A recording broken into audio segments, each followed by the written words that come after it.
Este é o podcast Sobre um Dizer. Eu sou a Cauana Mestre. E eu sou a Licene Garcia. Somos psicanalistas e aqui conversamos sobre filmes, séries, literatura, coisas da vida. E claro, sempre com a psicanálise.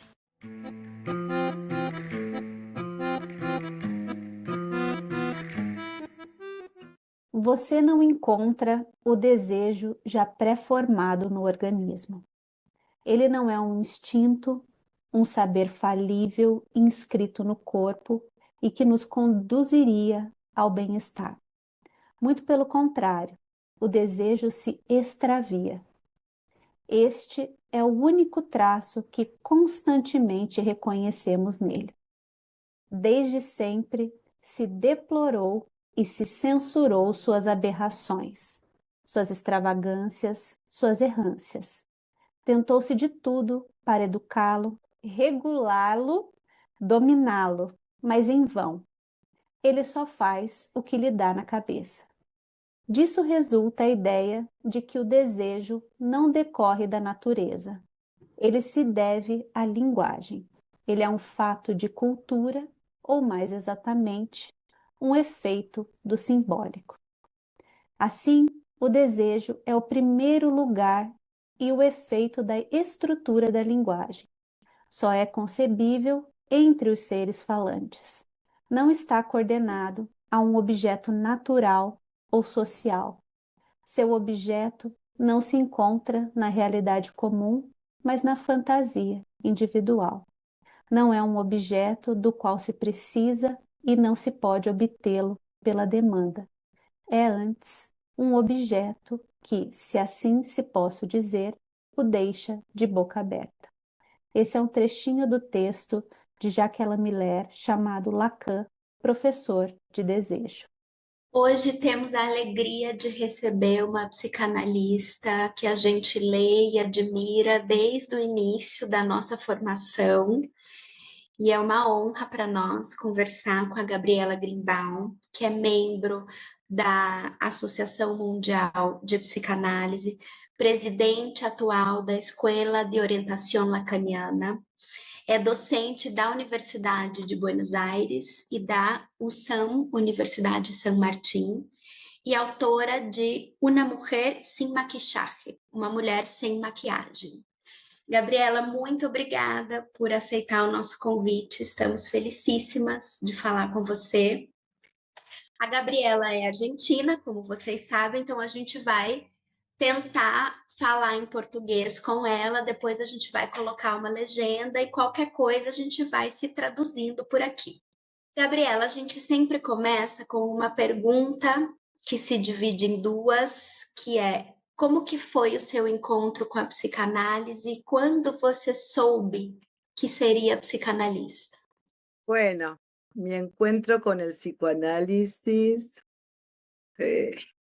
tuvo que ver, en principio, yo supe del psicoanálisis desde muy chica, porque en mi casa el psicoanálisis era un tema. Vengo de una familia de intelectuales, un poco progresistas, donde el psicoanálisis es un tema más en la mesa familiar. Siempre hay alguno que se analiza, siempre había alguno que contaba alguna experiencia con su analista, qué es lo que el analista le dijo. Y una tía mía muy querida es una psicoanalista de la Internacional de APA, de la Internacional Psicoanalítica. Decir que el psicoanálisis en la Argentina es algo que circula en todas las familias de cierto nivel sociocultural, vamos a decir. Jacques Miller en una ocasión no podía creer que se subió a un taxi y que el taxista sabía perfectamente quién era Lacan y el mismo taxista que lo estaba conduciendo a Miller se analizaba. Eso es algo increíble de la Argentina. No sé en Brasil cómo es eso. Supongo que algo hay, pero no tanto como es acá. Acá se analiza todo el mundo. Uno de los temas de conversación en las fiestas es, mañana tengo psicoanalista, ¿qué me va a decir mi analista si le digo tal cosa o tal otra? Es parte de la conversación. Es impactante. Todos hablan de su analista y todos sabemos quién se analiza con quién. Cuando yo en un momento me fui a vivir a París y empecé a estudiar en París 8, esto fue mucho después de lo que voy a responder de la pregunta que me hacen, pero me acuerdo que en los primeros días estoy en París 8 y me hago amiga de una colega y yo ya creía que era mi mejor amiga porque a una latinoamericana no le daba mucha bolilla, decimos en Argentina, y ella era francesa y hablaba conmigo y para mí era un honor que ella francesa hable conmigo y yo creí ya que era mi más amiga y estábamos volviendo juntas en el metro, en el subte y yo le pregunto como una cosa hipernormal, ¿y vos te analizás? ¿Con quién te analizás? En ese momento me miró con un odio desenfrenado y me dijo, es una pregunta muy indiscreta. Yo me quería matar. Había perdido a mi mejor amiga en un minuto por mi estilo tan argentino. Buah, y ahí me di cuenta que no era tan habitual que todo el mundo hable de su analista. Bueno, en Francia, evidentemente, incluso en el ámbito de los psicoanalistas, porque yo estudiaba psicoanálisis en París 8, y aún ahí era una pregunta indiscreta. Bueno, acá todos hablamos todo el tiempo del analista. Y todos opinamos de si está bien el análisis que estás llevando a cabo, aunque no sea psicoanalista, ¿no? Mi marido, que es abogado, siempre le dice a determinado amigo que tiene que cambiar de analista, que no le parece bien lo que está pasando en ese análisis. Todos nos autorizamos a hablar sobre el psicoanálisis, sobre la posición del analista del otro. Bueno, todo eso es un delirio argentino. Bien, es decir, que el psicoanálisis no era ajeno a mi vida. De todas maneras, yo quería ser actriz, yo no quería ser psicoanalista.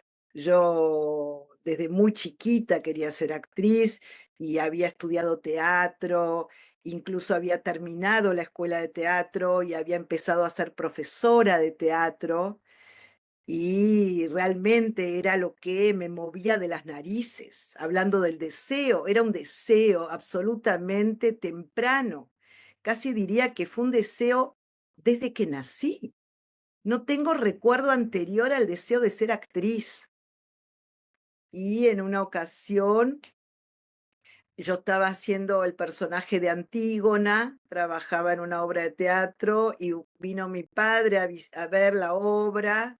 Mi padre era en ese momento director de teatro y cuando me vino a ver al teatro me dijo, me preocupa que no te da la voz. Y para mí eso fue atroz, fue un antes y un después de esa frase. Me preocupa que no te da la voz cuando yo estaba esperando a ver qué me decía él, que para mí era la mezcla de Vittorio Gassman y Fellini y Bergman. Para mí él era todo eso y de pronto que él me diga, me preocupa que no te da la voz, yo inmediatamente dije, no le parecí buena actriz. Entonces, bueno, eso fue un momento muy duro para mí. Cuando empieza el momento que tengo que decidir qué estudiar en la facultad, yo le digo que quiero ser actriz, le recuerdo que hace años que vengo con eso, y mi padre me dice, muy bien, pero mejor estudiar además en la facultad. No existía en ese momento como ahora que hay universidad del cine, universidad, ahora hay universidad de todo, pero en ese momento esas cosas no tenían la formación universitaria. Entonces, para mi familia, yo vengo de una familia que era peor no ser universitario que ir contra el Edipo, más o menos. Lo peor que podía pasar es no ser universitario en mi familia. Entonces mi padre me dijo, ¿por qué no estudias psicología? Yo creo que es una buena carrera para completar el ser actriz. y me pareció una buena idea. Entonces me inscribí y rendí el examen de ingreso y entré a la facultad. En ese momento era con examen de ingreso, la Universidad de Buenos Aires, y al poquitísimo tiempo que empecé la facultad, digo, no era algo que me desagradaba, es cierto que me metí en la facultad por el deseo de mi padre, pero era algo que me interesaba, me despertaba interés e incluso yo pensaba que efectivamente había algo, yo creía que estudiar psicología era un poco saber sobre distintas personalidades, distintos rasgos de carácter y que eso iba a aportarme al hecho de ser actriz, entonces me entusiasmaba, me daba curiosidad. Pero al poco tiempo, en primer año de la facultad, tengo una materia de psicoanálisis absolutamente lacaniana. Y el profesor que tuve en ese momento me dijo que estaba por llegar un eminente psicoanalista francés a dar una conferencia en la facultad. Era el primer año del retorno de la democracia en Argentina. Es decir, que era el momento donde volvía Miller a la Argentina a hablar. Y entonces fui a escucharlo porque ya me venía interesando lo que escuchaba de este profesor de psicoanálisis lacaniano. ¿Qué me interesaba? ¿Qué cosas me interesaban? Y me interesaba lo que nos despertaba mucha curiosidad, especialmente a las mujeres. Cuando escuchábamos esas frases, esos sintagmas lacanianos, la mujer no existe, no hay relación sexual, bueno, esas frases que todas las mujeres queríamos saber de qué se trataba, pero algo nos tocaba. Entonces, muy interesada en saber algo del psicoanálisis lacaniano de la mano de estas frases que resonaban, sin entenderlas, por supuesto, fui a esa conferencia y conocí a Miller, y Miller empezó su conferencia diciendo, ojalá, ojalá. No sé cómo se dice en portugués, ojalá. Y entonces Tomara, algo como tomara. es Y hay algo de la voz de esa conferencia de Miller que me produjo algo de mucha conmoción. Estaba repleta el aula magna de la facultad, no se podía ver, había que hacer esfuerzo para llegar a mirar el escenario, pero algo me sucedió, como decimos los analistas, algo me tocó el cuerpo. Y entonces ahí uno podría decir que fue la primera semilla, algo prendió ahí. Ese fue mi encuentro con el psicoanálisis. Le agradezco a ese primer profesor, Carlos Cova se llamaba. Y después me empecé a interesar y la verdad que en la facultad las materias que me interesaban eran las que enseñaban psicoanálisis y Freud y Lacan, y tenía muy claro que cada vez que escuchaba a otros, a otra literatura psicoanalítica, Melanie Klein, no me producía lo mismo. Y entonces, cuando lo escuché a Miller, la verdad es que tuve la fantasía en ese momento de terminar de estudiar, de concluir la facultad e irme a vivir a París a hacer un estudio de psicoanálisis de posgrado o algo así. Entonces, rápidamente me puse a estudiar francés ahí. Estaba con dos amigas, las tres queríamos más o menos ese plan. Y efectivamente terminé la facultad y me fui a París. Y bueno, también al poco tiempo que empecé la facultad, empecé un análisis. También había pedido que sea un analista lacaniano, pero empecé como a estar muy atenta a las experiencias del análisis. Había tenido una primera experiencia cuando tenía 17 años, porque había pasado por un aborto,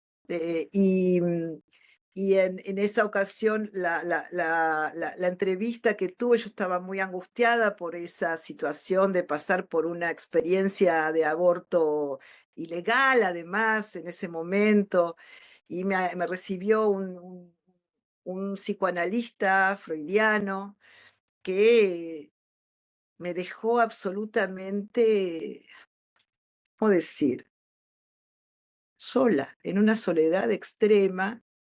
Yo llegué, le conté lo que venía de pasar y no me dijo nada, nada. Y yo me quedé muda, raro en mí que soy de hablar mucho, y me quedé absolutamente muda y él no se ocupó de hacerme hablar. Eso fue para mí una enseñanza de lo que un analista no debe hacer con una jovencita en un momento de extrema fragilidad, soledad. Le contaba que nadie sabía más que un par de amigas, que mis padres no sabían. En fin, fue muy extraño ese primer encuentro. Y estuve 45 minutos, de los cuales estuve 40 en silencio. Bueno, eso fue, eso cuento en uno de los testimonios del pase, había hablado de esto, pero fue de alguna manera, años después lo capitalicé como una enseñanza. Y en ese momento, finalmente, cuando hago mi segunda experiencia, es con un analista lacaniano. Eso fue en tiempos, durante toda la facultad estuve en análisis con él, pero terminé y me fui a París, y ahí tuve otra experiencia con otra analista. em, y ¿Y qué puedo decir? Una cosa, está bien como la pregunta que hacen, porque cómo fue mi encuentro con el psicoanálisis no es lo mismo que cómo me decidí a ser psicoanalista. Siempre uno lo mezcla eso, pero no es cierto, no es en ningún momento lo mismo. Y yo creo que la decisión de ser psicoanalista se anuda a lo que Lacan llamó el fundamento neurótico del deseo del analista. El fundamento neurótico del deseo del analista es de alguna manera la materialidad que va en dirección a elegir y decidir ser analista, que todavía no estamos en el umbral de el deseo del analista, pero sí es uno puede decir la previa, es el fundamento neurótico del deseo del analista, que es lo que te lleva a querer ser psicoanalista. Y yo creo que en mí había algo, quizá en algún punto, ese primer encuentro, eso lo pienso ahora, no lo dije en tiempos del pase. Creo que ese primer encuentro tuvo que ver, en algún sentido, yo ahí había dicho, nunca yo haría algo así con un paciente, jamás. Y eso de alguna manera me dio algo de cierto interés por yo. ¿Viste lo que se vive, como dice Freud, lo que se vive pasivamente, el sujeto lo quiere reproducir de manera activa? Bueno, yo fantaseé con recibir a una jovencita y ser otro tipo de analista en ese momento. Es decir, que algo de eso también tuvo que ver con el fundamento neurótico del deseo del analista. Y por supuesto, en mi fundamento neurótico estaba el hacer hablar al otro, el en ser la voz de mi padre, por un lado, y por otro lado, en hacer hablar al otro, que era algo que a mí siempre me movía. Me gusta hacer hablar al otro, me gusta hacer hablar a los amigos en una comida, en una reunión, tengo un gusto por eso, pero que durante muchos años, cuando empecé a practicar el psicoanálisis, eso era una imposición para mí. No era del orden de lo contingente, sino que era del orden de lo necesario. Así que siempre era necesario hacer hablar, pase lo que pase. Y eso en algún sentido también empañaba un poco lo que uno podría encontrar para mí tiempo después del valor y de la importancia en una cura del silencio del analista. Entonces no había mucho lugar al silencio. Yo no soportaba el silencio. Entonces eso me hacía que necesariamente tenía que hacer hablar, pero era un problema. A mí era el fantasma de lo insoportable del silencio del padre. Era lo insoportable de eso mortífero que a mí me presentificaba lo que era ese silencio. Pero quizá ahí confundía lo que era mi queja de ese primer analista callado, mudo, que no es lo mismo que el silencio del analista. Porque el silencio del analista tiene una función. El analista mudo tiene digo yo, la única, de alguna manera, es el único empuje a que ese paciente no vuelva. En el mejor de los casos, en el peor a un acting, a un pasaje al acto, a que esa persona subjetivice el rechazo del otro. Quizá me rechaza por lo que acabo de hacer y le acabo de contar. Digo, en esos tiempos es peligroso la mudez del analista. Sin embargo, durante una cura, el silencio del analista tiene toda su función. Pero eso es posible cuando ya hay un análisis, cuando ya hay transferencia en juego. No es para el tiempo preliminar, pienso yo. Pero bueno, pienso que a lo largo de mi análisis se fue de alguna manera despejando el fantasma de ser la voz del otro, de hablar por el otro. Nada menos conveniente en un análisis que hablar por el otro. Nada menos de la mano con lo que es un análisis. Pero bueno, a lo largo del análisis algo de ese fantasma creo se fue puliendo. Y creo que de alguna manera el deseo del analista, cuando emerge, no es puro, eso lo dice Lacan, nunca es puro, y algo de ese fundamento neurótico, algo de esa neurosis previa al análisis, está en el deseo del analista. No puedo decir que eso esté en otra dirección. Algo del deseo de hacer hablar, algo del deseo de que el sujeto vuelva. Eso es, de alguna manera, las impurezas, en mi caso, del deseo del analista. Sin embargo, pienso que el otro día estábamos en una reunión con colegas organizando las próximas jornadas del pase que vamos a hacer en Buenos Aires, unas jornadas del pase, eso es algo inaugural para la ROL, hacer eso se viene haciendo desde hace 3 años en la SF, en la Escuela de la Causa Freudiana en París, y por primera vez vamos a organizar en la EOL unas jornadas del pase. Y estábamos reunidas preparando esa jornada y hablando de cómo pensarlas, qué tema poner. Ahí me di cuenta de algo, azarosamente me di cuenta que si yo pudiese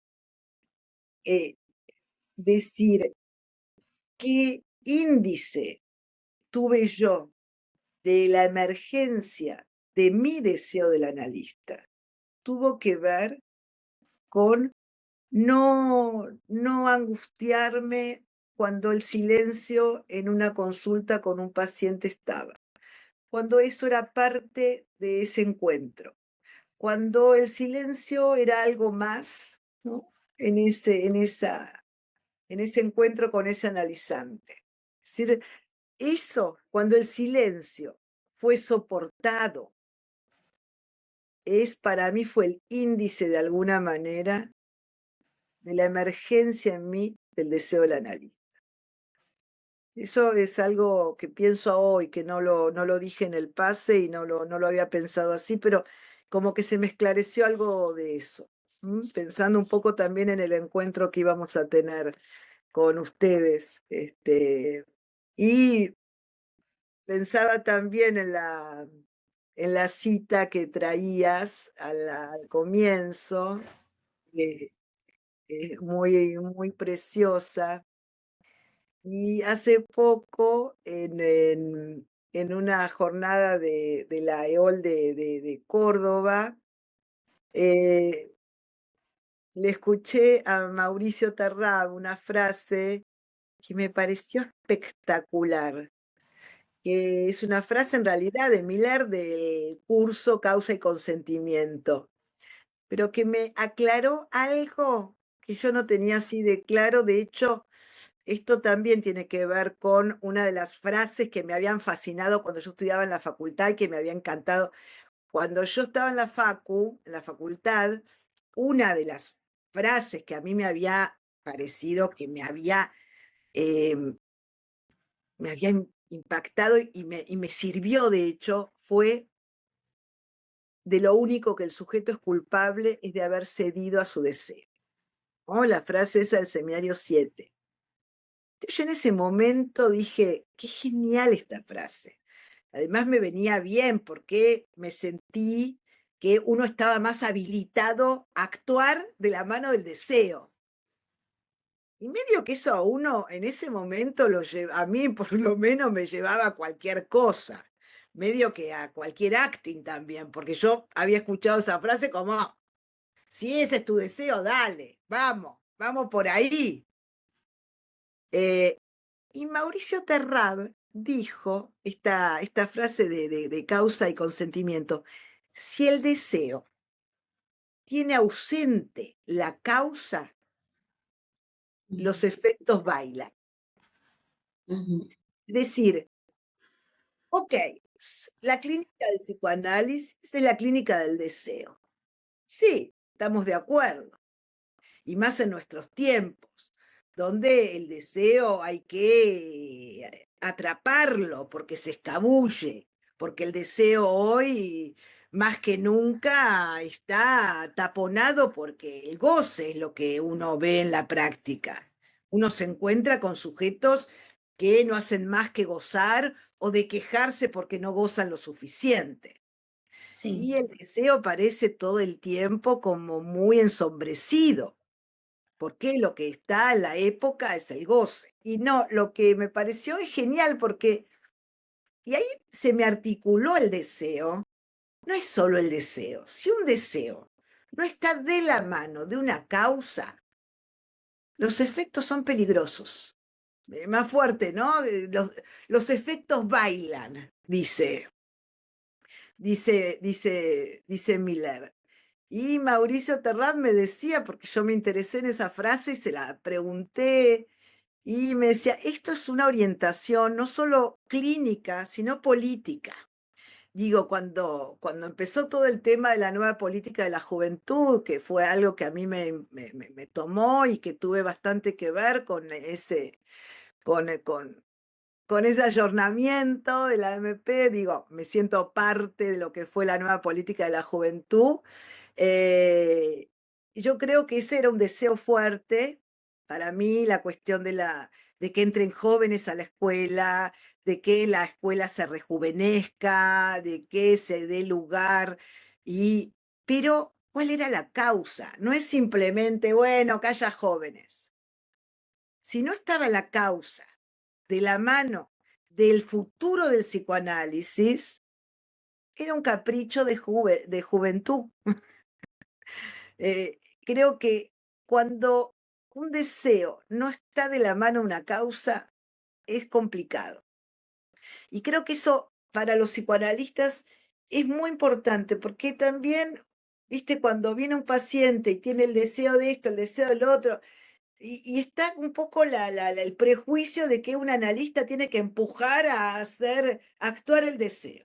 No, tenemos que asegurarnos de que ese deseo que enuncia ese analizante esté de la mano de una causa. Si no, puede ser un riesgo. É muito precioso o que você traz, Gabriela, porque eu fico pensando que ter no horizonte a causa é também implicar que o desejo ele tem a ver também com uma certa disciplina.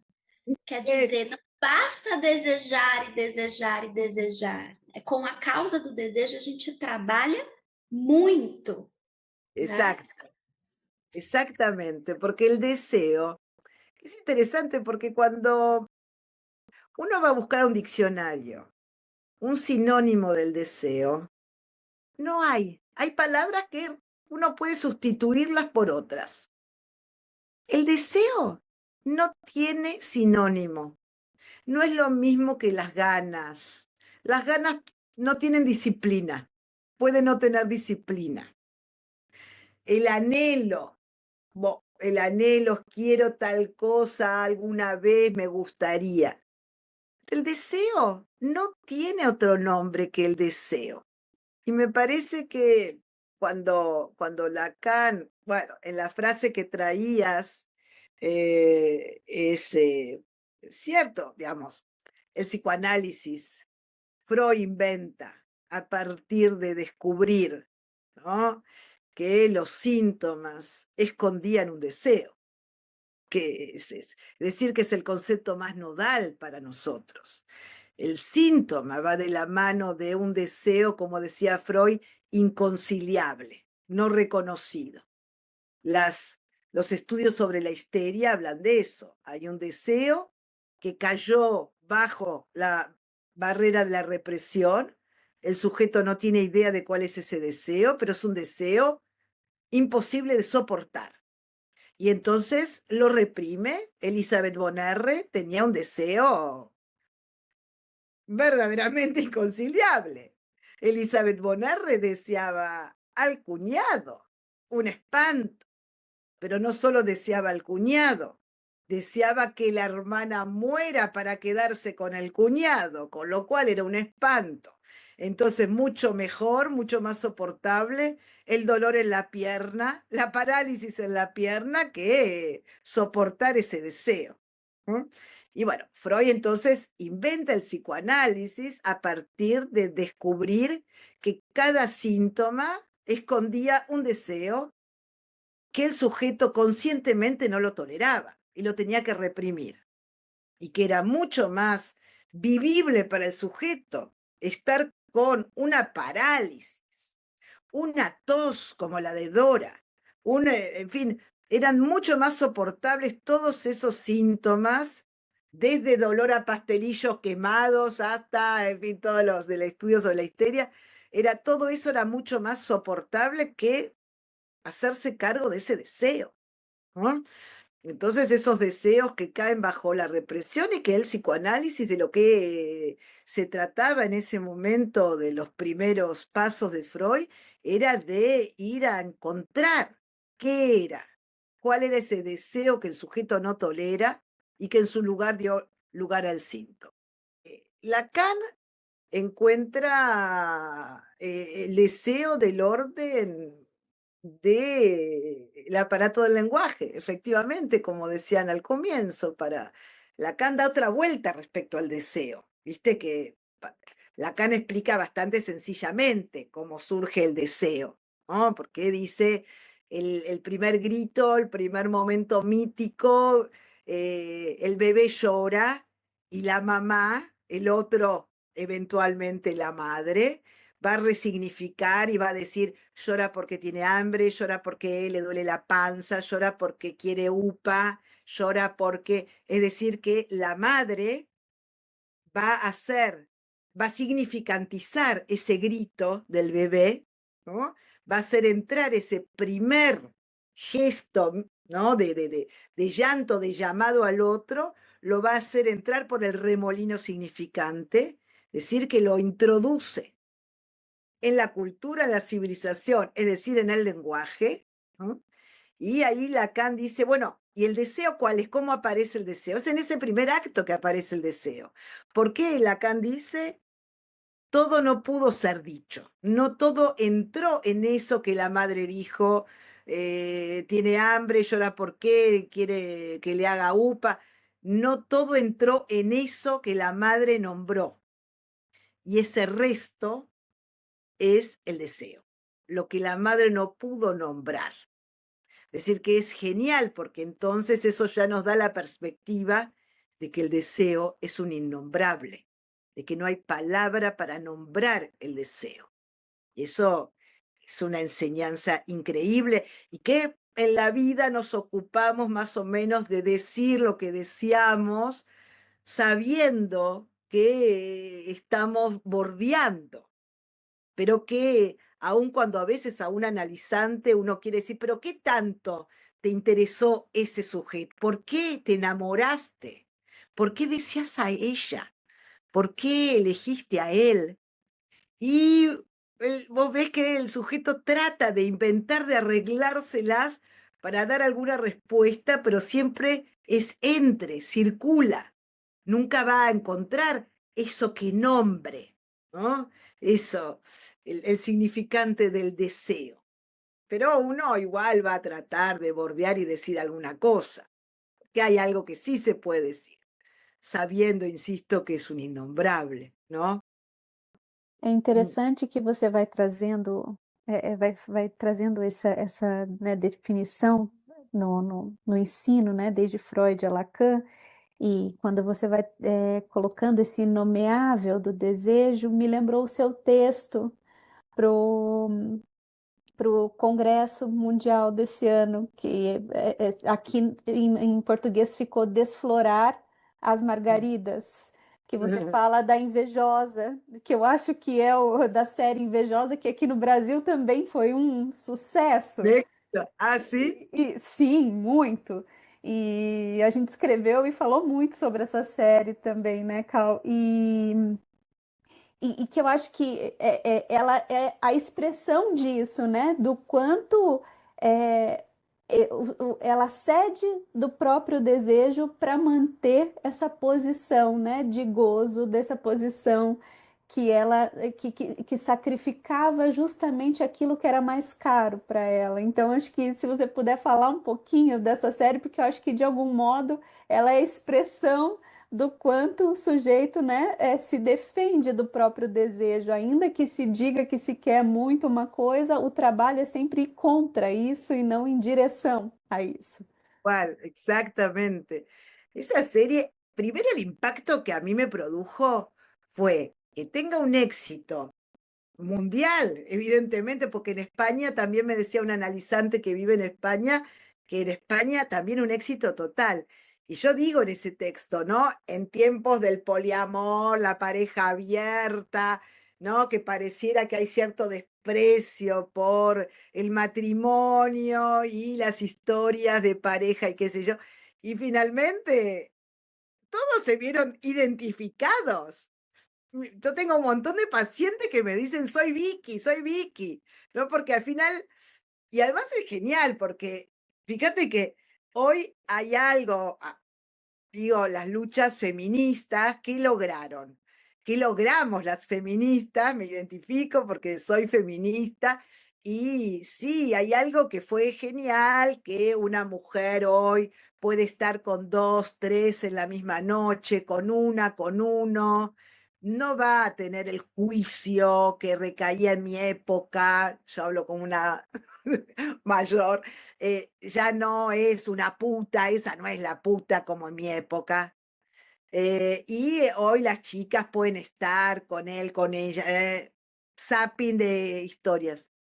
Pero cuando están a la noche, en la cama, mirando el techo, la pregunta es, ¿me quiere o no me quiere? ¿Me elige o no me elige? Es decir, que hay algo de cierta identificación a este estilo macho de uno a otro, ya no es la puta porque haga eso, en fin, pero aún así siempre está la prueba de estructura, ¿no? La histérica que se pregunta, ¿me quiere solo para el sexo o me elige? ¿No? Y eso es algo y en la serie se ve muy bien, además lo que tiene la serie, que es lo que, un poco lo que me preguntás y lo que trae Vicky, es un poco un problema, porque hoy en día también, y esto sí tiene que ver con algo histórico, que es quiero pareja, como del orden del tener, ¿no? Y ahí hay algo que no termina de saber, de dilucidar si se trata del amor o si se trata del tener la pareja. Quiero novio, quiero marido, quiero hijos, como ella, como mi amiga, ¿no? Pero Se é um eso, imperativo superegóico, né? Ou se tem claro, aí um desejo em causa. exacto, como un imperativo superyoico. Y que eso no habla de el amor. Por eso yo tomaba esta cuestión.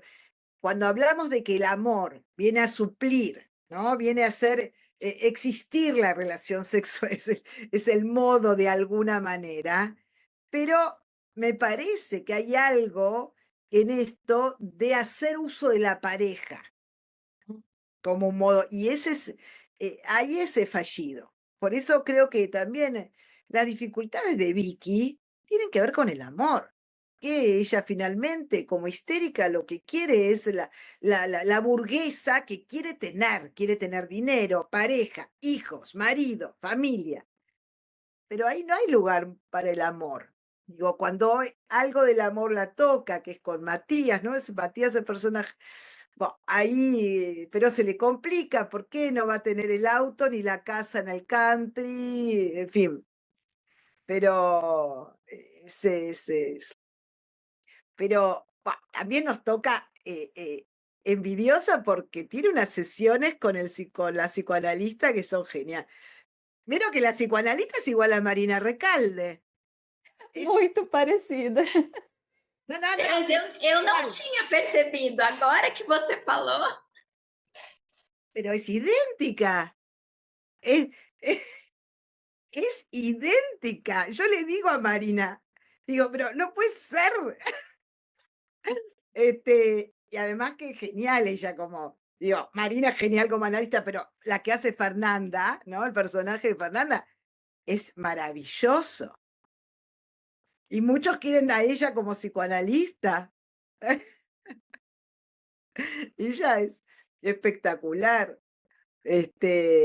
Va a haber otra temporada, de Envidiosa. A ver, todavía no terminó. Bien. Nós estamos animadas para ver a próxima temporada. Gabriela, eu queria aproveitar para dizer algo. Você, no início, falou dessa sua primeira experiência com um analista que era mudo, e que não te provoca a falar, né? E aí eu me lembrei de, no penúltimo Enapol, em Buenos Aires, você participou de uma mesa, de uma conferência, em que você apresentou um trabalho em que você disse algo que ficou para mim para sempre. E que você disse que o analista, hoje, muitas vezes, ele tem que operar numa demanda invertida. Ah, Quer dizer, não adianta mais a gente sentar na poltrona. Aqui no Brasil a gente diz fazer cara de alface, cara de lechuga, e esperar o sujeito falar. Nem sempre o sujeito vai falar, né? E que uma análise, né? Você diz nessa conferência que um analista, o desejo do analista é o desejo de que uma análise se dê. E que hoje a gente precisa inventar, precisa fazer algumas coisas, né? Algumas invenções para que as análises aconteçam. Eu queria, se você pudesse falar um pouquinho disso, de como, dentro da ética da psicanálise, claro, o analista hoje precisa reinventar sua posição. sí, yo pienso que si hablamos del ayornamiento, el verdadero ayornamiento es estar a la altura de la época y que en muchos casos hoy tenemos que inventar, por ejemplo, ese caso es muy singular, de hecho, sigue, ayer la vi a esta chica, ya lleva como 5 años de análisis. No, y además hay algo muy hermoso porque hace poco Miller me dio un libro, el seminario 4 de Lacan que está en inglés, porque yo le conté que mi amigo Jorge Asef iba a ir a Canadá, donde está viviendo mi paciente de Somalia, y Jorge Asef, y yo le dije, le cuento a Miller que si es ético o no, que yo le mande mi libro para que ella, el libro de la mujer sin maquillaje, ¿no? Para esta chica de Somalia. Em, Porque Jorge Asef se ofreció ir a entregarle. Y Miller me dijo, por supuesto, y vino y me dio el libro del seminario de Lacan en inglés, porque ella habla inglés, para que se lo mande. Entonces, bueno, y después me mandó una foto con el seminario. Bueno, cuestión que ese es un caso muy, muy singular, pero de todas maneras, es algo muy lacaniano. Digo, Lacan dijo, con oferta se produce la demanda. Eh, la demanda invertida quizás es un poco fuerte dicho así, pero fue una oferta, porque lo que hice con ella, lo que hicimos con Ludmila Malichevsky, fue proponerle hacer un análisis, ¿no? Y ella no tenía la menor idea de lo que era un análisis. Y dijo, voy a probar, ¿ok? Me interesa probar. Era alguien especialmente interesada, curiosa. No cualquiera agarra, ¿no? Esa oferta. Tiene que haber algo del sujeto también.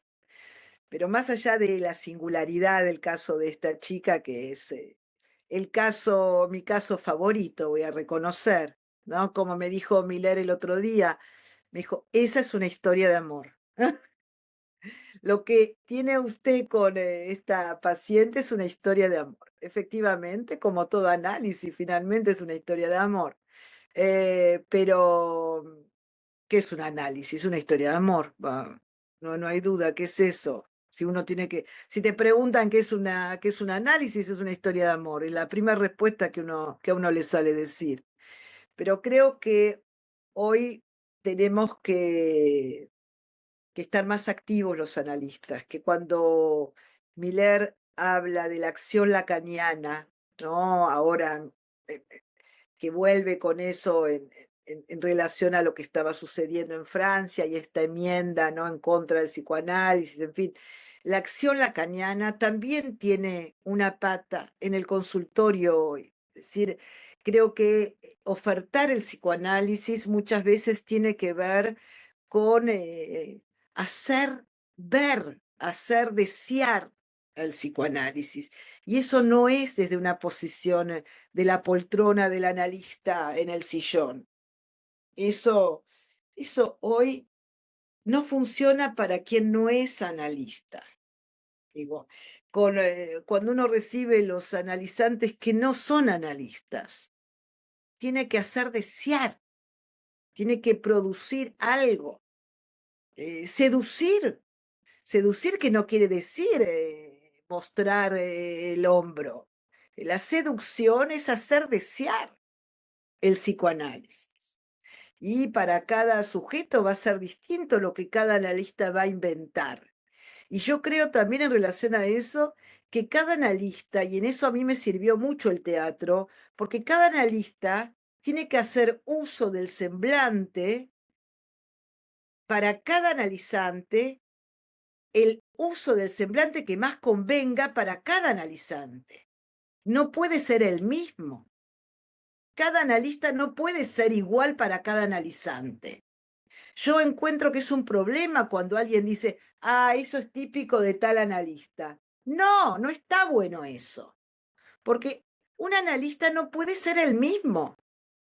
Así como digo, una mujer son muchas mujeres, un analista es muchos analistas, porque hay algo del analista que tiene que hacer uso cada vez diferente para cada analizante, incluso para cada sesión con ese analizante, porque no es la misma el semblante que yo tuve al comienzo con esta chica de Somalia que el que tengo hoy con ella, donde hoy quizá puedo ser un poco más la analista en la poltrona.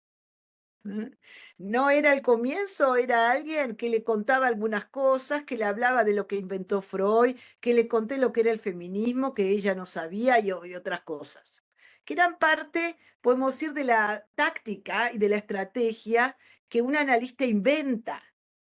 Cuando la política es clara, ¿la política cuál es? Que se analice. La política tiene de la mano el deseo del analista que esa persona se analice. Entonces, si esa es la política, en ese caso, la táctica y la estrategia, libertad total, como dice Lacan en La dirección de la cura. Bueno, muy bien. Foi uma alegria conversar com você, Alegria. Gabi. Nossa, aprendemos muito com você e além de ser muito divertido e prazeroso te escutar. Obrigada por aceitar conversar com a gente. Bueno, gracias a ustedes, ¿eh? Bueno, espero que... Escutar você me emociona, Gabriela. Muito. Sempre. Muito obrigada. Gracias. Chao. Um grande Tchau. abraço, tchau.